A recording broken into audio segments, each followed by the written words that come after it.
Sinatang uluming palaboy-laboy sa lansangan, walang nadat ng pamilya, halos di ko nasilayan.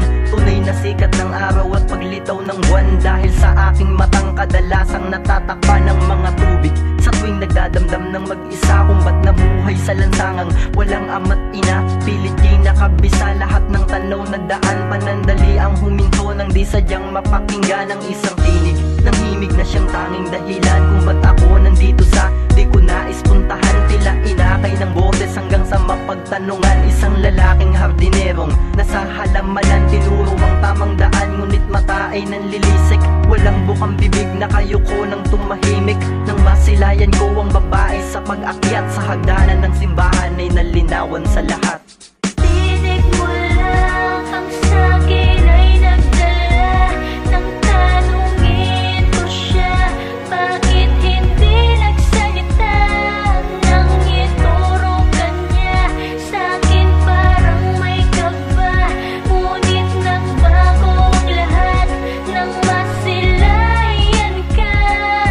Naging balakid ang kaba nang nasilayan ko na siya, tila takot kong ihakbang ang ikalawang paa. Bahala na nang nagpasya dahil sa pag-aalangan. Sa likod ng simbahan gumawa ng paraan, kahit mali damit ng iba'y nagawa kong ipangbihis upang matakpan lang ang kaninang anyong madungis. Naghilamos ng muka, pinamunas ko ang tela na nakabalot sa lanseta sa ibabaw ng maleta. Nagmadaling balikan siya, ngunit sa paglikod di ko inaasahan kaming dalaway magkabunggo. Patawad ang aking hingi, ngunit bago sumagot ng ayos lang ay nakatitig siya sa aking suot. Ako'y binalot ng hiya, lalot na nung sambitin na bakit ang hindi sa akin nagawa daw suotin. Sagot ko'y dahil sa kanya, sa di sadya kong pagtingin, ngunit tila nagustuhan ang bagay na aking gawin. Ako man ay nahiya nung una kang makita, dahil nagawa kong paraan para sa'yo ay masama.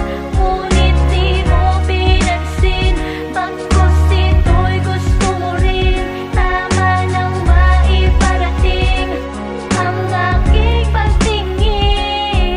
Walang gabing hindi sumagi sa akin ang larawan niya, kaya't di nagatubiling tanungin ang pangalan niya. Sa silisan na isa sa mga awit ng simbahan, ilang ulit na sinuyo hanggang maging kasintahan. Ako ay nagtrabaho at kami ay nangupahan sa malapit sa simbahan ng aming pagmamahalan. Nagbunga ng sanggol, 3 buwan sa sinapupunan. Ako ay nagtiis, madalang man siyang masilayan. Nang siya'y aking tawagan, hula nang ikwento niya na ang hardinero pala'y dating kasintahan niya. Ako'y lubos na nagtaka, ngunit walang bukang bibig. Tuloy lang siya sa salita, ngunit ang aking madinig ang malakas na kalabog. Tanong ko'y kung sino yun, paiyak niyang sagot sa'kin, mahal patawad ko ngayon lang naamin na may namagitan sa aming dalawa. Mahal kita, kami ng anak mo'y maabutan mo sanang buhay pa. Pangarap ko na akin ang natupad, ngunit aking nalaman parang mundo'y kumuna-una. Ang hardinero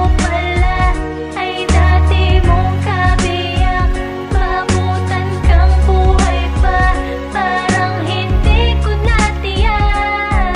Sa aking pag-uwi sa galit, halos di makahinga nang makita kong buwat nila ang aking mag-ina. Pasakay sa likod ng pintuan ng ambulansya, ang yakapin pa sila ay hindi ko na nagawa pa. Lumapit ang mga pulis, unang tanong nila kung kaano-ano ko ang namatay na biktima. Ako'y hindi na sumagot at doon na dumilim paningin ko, sabay araw ng ebidensyang patalim. Sa aking pagtakbo, alam kong doon na sila naghinala, na pagkamalang ako ang pumatay at nagkasala. Bahala kung di tama na sa akin mapunta ang kaso ng pagpatay na dapat ay nasa kanya. Dali-daling hinanap siya nang makita ang hardinero, simbahang kagalang-galang, nagmistulang impyerno. Di ko na hinangad na talian ang kanyang bibig, dahil kahit sumigaw siya'y wala kayong madidinig. Sinampahan ko sa dibdib ang nasa palad kong lanseta, ilang ulit binaon, buong dugo ang sinusuka. Kanyang leeg ay tila lubid na nilalaklas, pinutol lang pa at kamay sa maletang nakabukas. Pinasok buong katawan at sinilaban ko na upang lumabas. Ako pumatay sa aking mag-ina,